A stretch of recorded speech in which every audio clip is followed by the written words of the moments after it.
Di sini dikatakan karama Syekh Ali bin Alwi Khaliq Ghazam. Keramatnya Syekh Ali bin Alwi Khaliq Ghazam. Langsung cerita keramat, langsung cerita keramat, langsung cerita keramat. Nggak cerita apa namanya akhlaknya apa enggak? Nggak cerita apa namanya akhlaknya apa enggak? Warwaina, langsung cerita keramat lagi, langsung cerita keramat lagi, langsung cerita keramat lagi.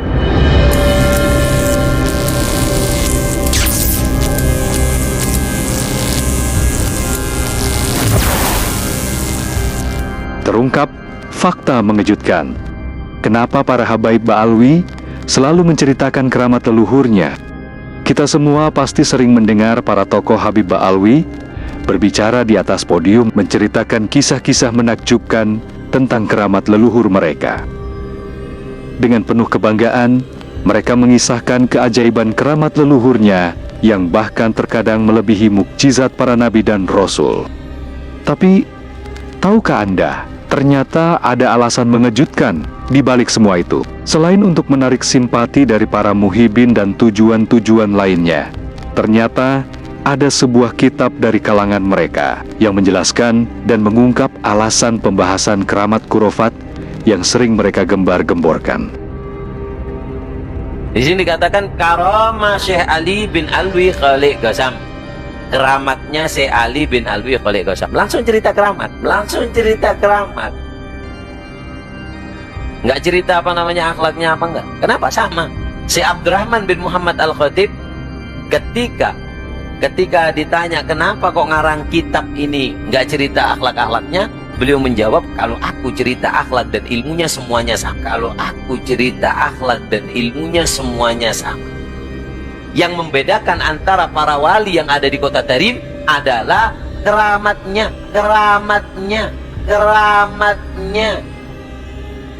Ini sama ini bedanya di keramat. Kalau akhlak semua sama, ilmunya sama, makamnya hampir sama. Yang sangat menonjol perbedaan mereka adalah karomanya. Makanya beliau menceritakan langsung karomanya. Karena idza qala fi sholati aw fi ghairiha wa huwa fi baladi tarim aw fi ghairiha. Syekh Ali Khaliq Ghazam ini kalau sholat atau di luar sholat, di Tarim atau di luar kota Tarim, mengucapkan assalamu alayka ayyuhan nabiyyu wa rahmatullahi wa barakatuh. Ketika mengucapkan assalamu alayka ayyuhan nabiyyu wa rahmatullahi wa barakatuh, ketika mengatakan seperti ini, mendapat jawaban dari Rasulullah.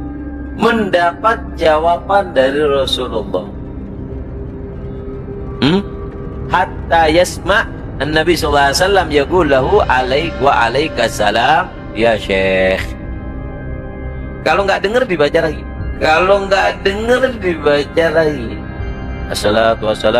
Assalamu alayka ayyuhan nabi wa rahmatullahi wa barakatuh. Assalamu alayka ayyuhan nabi wa rahmatullahi wa barakatuh. Sampai Rasulullah jawab. Di sholat atau di luar sholat, di kota Tarim atau mungkin di sholat aja, di luar enggak, di luar sholat juga. Bukan hanya di kota Tarim, di luar kota Tarim, kalau baca ini dijawab oleh Rasulullah wa alaikassalam ya Syekh. Berapa kali sehari dijawab? Sekali ngomong dijawab, sekali ngomong dijawab oleh Rasulullah. Sekali ngomong dijawab oleh Rasulullah. Ini karomanya Sayyidina Syekh Ali Khaliq Ghazam. Yang sangat hebat, kata ulama, kata Habib Umar kemarin di Jakarta, beliau mengatakan, dulu itu ada ketika istima sama para ketika istima mengatakan bahwasannya dulu ada seorang syekh pengarang kitab. Ketika dia ngarang kitab, mimpi Rasulullah. Ketika mimpi Rasulullah, dikatakan gal ini adalah kitab yang aku karang ya Rasulullah. Kalau nggak salah kitab Muhadzab, kalau nggak salah, atau yang lain. Ketika dibuka sama Rasulullah, dibuka satu persatu, di lembar per lembar, kemudian mengatakan hadi syariati, ini inti syariatku. Karangan ya Syekh, ini inti syariatku. Dalam mimpi dipanggil Syekh, beliau sudah gembira setengah mati. Ini Sayyidina Ali Khalil Qasam setiap mengucapkan assalamu alayka ayyuhan nabiyyu wa rahmatullahi wa barakatuh di jalan gua, alaikassalam ya syekh. Makanya kalau Habib Ali Khalil Qasam ini sholat, berebut di sampingnya. Kenapa? Ingin mendengarkan suara indahnya Rasulullah. Ingin mendengarkan suara indahnya Rasulullah. Di sholat atau di luar sholat. Sampai terkadang datang orang dari luar kota. Untuk apa? Untuk mendengarkan suara indah Rasulullah SAW. Sholat di sampingnya Syekh Ali Khalil Qasam. Warawaina, langsung cerita keramat lagi. Langsung cerita keramat lagi. Langsung cerita keramat lagi. Ana ba'dul maut. Ana ba'dul mauta. Ada sebagian orang meninggal dunia, dikuburkan di sampingnya Syekh Ali. Falamma adkhalal, ketika dimasukkan ke kuburannya, faza'ah, takut. Ada orang mimpi ngelihat ada mayit dimasukkan ke kuburan. Sebagian mengatakan bukan mimpi, orang soleh melihat. Sebagian mengatakan bukan mimpi, orang soleh melihat. Si mayit ini ketika dimasukkan ke kuburan, dia ngelihat bahwasanya si mayit ini dalam keadaan takut. Kemudian si mayit ini ketika mau masuk kuburan ngerasa takut, mau dimasukkan ke kuburan, dengar suara. Apa suaranya? Atafza wa anta ila janibil Ali bin Alwi Khalil Qasam. Mayit, apa kamu masih punya rasa takut? Di sebelah kamu ini imam besar Imam Ali Khalil Qasam.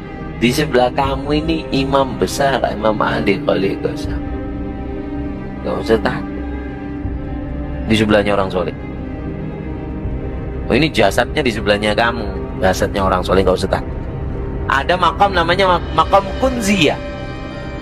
Makam kunziyah. Apa makam kunziyah? Idza sagatat, jika jatuh satu rambut, jika jatuh satu rambutnya orang soleh di satu pemakaman, maka Allah akan angkat semua daripada azab ahli kubur. Jika jatuh satu rambutnya orang soleh di satu pemakaman, maka Allah akan angkat semua daripada azab ahli kubur. Barokahnya apa? Barokahnya walinya Allah, satu rambutnya jatuh di pemakaman. Rambut. Apalagi jasadnya ditanam di situ. Makanya dikatakan nikmat yang besar ketika menjadi tetangganya orang soleh.